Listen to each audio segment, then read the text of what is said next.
Olá, a Eletrobras é a maior empresa de energia da América Latina, maior geradora do Brasil, com 1/3 de todo o parque e maior transmissora do país, com quase a metade das linhas e subestações. Estão ligadas à empresa 48 hidrelétricas, 12 termoelétricas e 2 usinas nucleares. Para dar maior importância à proposta de desestatização da empresa, o presidente Jair Bolsonaro esteve pessoalmente no Congresso Nacional para entregar a medida provisória que trata do assunto e pediu o apoio do parlamento para que o tema tenha prioridade. E para conversar sobre esse assunto, os nossos convidados desta edição do programa são os deputados Coronel Armando, do PSL de Santa Catarina, e o deputado Daniel Almeida, do PCdoB da Bahia. Eu sou Fernando Gomes e este é o Câmara Debate, agora gravado em formato digital. Deputados, sejam muito bem-vindos, muito obrigado aí por terem aceitado o nosso convite para conversar sobre esse assunto. Eu que agradeço a oportunidade, Fernando. Obrigado pelo debate. Deputado Coronel Armando, eu vou começar com o senhor, a primeira pergunta, né? Uma das grandes discussões aí na área econômica é exatamente sobre se privatizar empresas é bom ou não para o país. Essa discussão ela passa, obviamente, pelo setor da economia e pela empresa que vão ser privatizados. Eu pergunto ao senhor, privatizar uma empresa de geração e distribuição de energia do tamanho da Eletrobras e considerando o tamanho e as características do Brasil, é uma medida acertada e por quê? Bom, inicialmente o governo Temer já tentou fazer a privatização em 2018 e o projeto dele não avançou. O presidente Bolsonaro, ano passado, em ano de 2019, mandou uma proposta, uma MP, e depois um projeto de lei que também não avançou. O nosso país não tem recursos para continuar investindo a necessidade do setor elétrico. Nos próximos 10 anos, nós vamos precisar de 407 bilhões para que o nosso setor elétrico mantenha e dê condições para a nossa infraestrutura gerar o desenvolvimento que o Brasil precisa. Então, hoje, nós não temos capacidade de investir, e essa é a necessidade de se buscar recursos. Então, a razão da privatização, basicamente, é essa. Se você tira recursos para a infraestrutura da Eletrobras e das empresas do segmento, você deixa de investir em saúde, educação e segurança pública, que são outras políticas que nós precisamos investir. Então, há uma necessidade, dentro desse contexto, da gente privatizar a indústria, a área da Eletrobras. Ok, deputado, obrigado. Deputado Daniel Almeida, eu gostaria de ouvir a sua opinião também sobre essa questão. Privatizar uma empresa de geração e distribuição de energia do tamanho da Eletrobras, considerando as características e o tamanho do Brasil, é uma medida acertada? É uma péssima iniciativa, Fernando. Quero te cumprimentar o deputado Coronel Armando, dizer que é um debate necessário que a sociedade brasileira precisa fazer, e esse não é um debate de agora, um debate que vem de longe. No Brasil, pelo menos desde o meio da década de 1990, que se faz esse debate. É preciso privatizar para dar vazão a uma etapa de crescimentos em várias áreas no nosso país. E já se fez muitas privatizações e isso nunca resultou em crescimento, em dinamização da nossa economia. Teve um período que as privatizações foram interrompidas, de 2003 a 2015, 16, e nesse período teve crescimento, teve recurso, teve recuperação do potencial do nosso país para investir em vários setores. E de lá para cá, retoma-se esse discurso de privatização, já se privatizou muita coisa e não há nenhuma sinalização de crescimento econômico. O Estado ele pode conviver bem com o setor privado e com a insubstituível participação do setor público. Alguns setores são estrategicamente coordenados pelo Estado, tem vocação para ser pública. Os setores como energia sempre foram assim, em quase todos os lugares do mundo. Então, um péssimo negócio fazer a privatização de uma empresa como a Eletrobras. Obrigado, deputado. Agora eu vou fazer a pergunta para o senhor. Deputado, deputado Daniel Almeida, o texto da MP ele ainda mantém sob controle do governo a Eletronuclear e a Itaipu, e também mantém o poder de veto da União sobre temas estratégicos do setor elétrico. Então, é uma privatização, mas com o governo ainda mantendo o controle sobre os principais pontos. Dessa forma, essa privatização, na sua avaliação, não seria suficiente, não seria aceitável? Eu sou absolutamente contra a privatização de setores estratégicos. A Eletrobras é um desses setores. Nós temos várias empresas que estão vinculadas à Eletrobras. Nesses quase 60 anos, ela tem produzido bons resultados, tem inclusive dado lucro, mas não são empresas que estão instituídas para dar lucro, apenas dar lucro. Ela tem que ter compromisso com o desenvolvimento econômico, com o desenvolvimento da indústria, com o desenvolvimento social. Tem sido assim em qualquer lugar, né?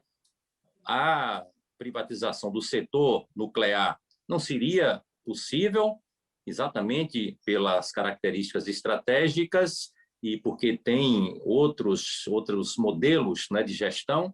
Itaipu, que é binacional, óbvio que não teria como fazer a privatização, e eu acho que esta política de fatiar, de esquartejar empresas estatais, como fizeram com a Petrobras, para entregar ao capital lá de fora, tem sido um péssimo negócio.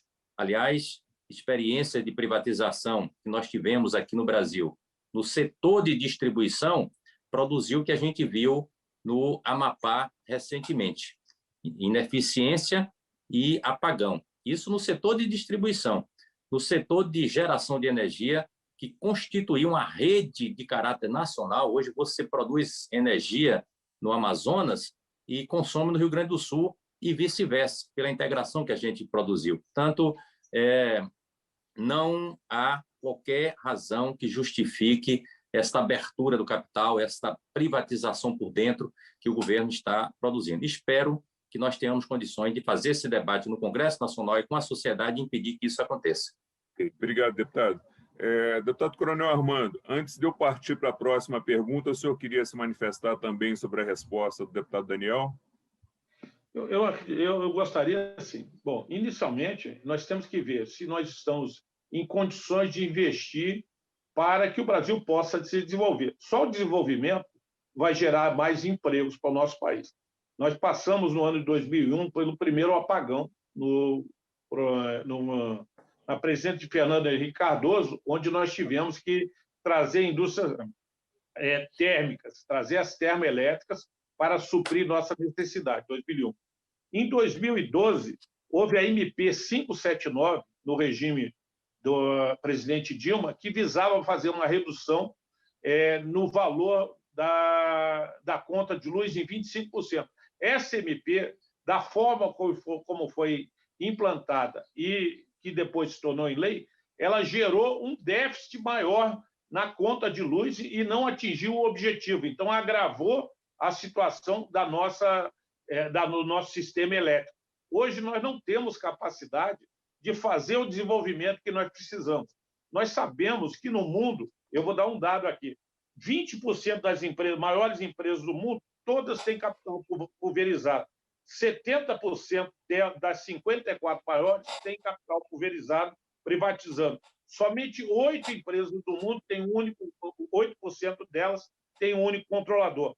E 40% delas, os acionistas têm menos de 10%. É nesse ramo que nós vamos ter. Apesar da gente privatizar, você falou, nós vamos ter poder de veto, nós vamos definir as áreas estratégicas a serem investidas, e com isso, com a competitividade, nós vamos conseguir baixar os custos para a população. E cabe acrescentar que o risco hidrológico que nós temos hoje, que é a bandeira tarifária, ele não vai mais existir, ele vai transferir para as empresas do setor e não vai ser passado mais ao consumidor. Bandeira amarela, bandeira verde, isso some. Então, eles assumem também o risco hidrológico. Então, eu vejo, sim, como uma medida salutar para o Brasil, até para dar a sinalização que nós estamos com um programa de privatizar as nossas empresas e vamos investir nas áreas essenciais: saúde, educação e segurança pública. Deputado Coronel Armando, uma das críticas da oposição e de outros setores que esse projeto de privatização vem sofrendo é que ele não seria prioridade nesse momento, né? Que a prioridade nesse momento seria vacinação em massa e auxílio emergencial para as famílias mais vulneráveis. Como é que o senhor se posiciona em relação a essa crítica? Olha, eu vejo assim, nós não podemos congelar o Brasil só com uma frente de combate.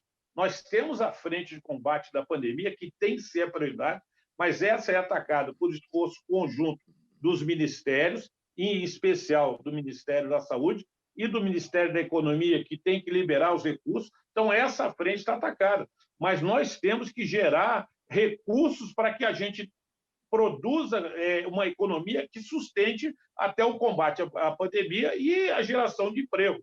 Então, essa medida não vai contra a pandemia, ela está ao lado, dentro de uma política de crescimento do nosso país. Nós temos que lembrar, o que nós estamos destinando de recursos tem que sair de algum lugar. E essa é a pergunta, de onde sairão os recursos se não tem, só tem consumo? Nós não podemos viver no cheque especial a vida inteira, nós temos que trabalhar de forma que gere o recurso para sair disso. Então, não vejo problema em atacar a pandemia, que tem que ser a prioridade. Nós estamos atingindo mais de 250 mil mortes, estamos solidários a isso, mas não podemos relegar a atividade econômica a um plano inferior e tentar fazer evolução. O Brasil vai, em algum momento, evoluir, como o mundo inteiro irá sair dessa situação. Agora, o que nós não fizermos nesse momento vai ser também mais uma conta lá na frente. Então, eu não vejo essa crítica como fundamentada. Eu vejo ela, sim, para atingir um determinado tema, que é a narrativa, que eu acho que é super importante, mas não pode ser só esse o nosso tema. Ok, obrigado, deputado. Deputado Daniel, antes de eu partir para a próxima pergunta, o senhor quer comentar aí o posicionamento do deputado Coronel Armando? Olha, sim, Fernando, o Coronel Armando repete um discurso que já está sendo feito há algum tempo e que não tem produzido qualquer efeito. Na verdade, esse governo ele só demonstra incapacidade de enfrentar a pandemia, como o mundo está acompanhando, os brasileiros todos estão acompanhando, essa é uma prioridade número 1, mas não tem qualquer plano de vacinação, atrasou para adquirir as vacinas, ficou no final da fila e desdenha da dor dos brasileiros a cada dia, até faz chacota, como a gente tem acompanhado. Então, não tem planos para a vacina, que é muito importante para a recuperação da nossa economia, mas principalmente para a preservação de vidas, e não tem também nenhum plano para o desenvolvimento econômico no nosso país.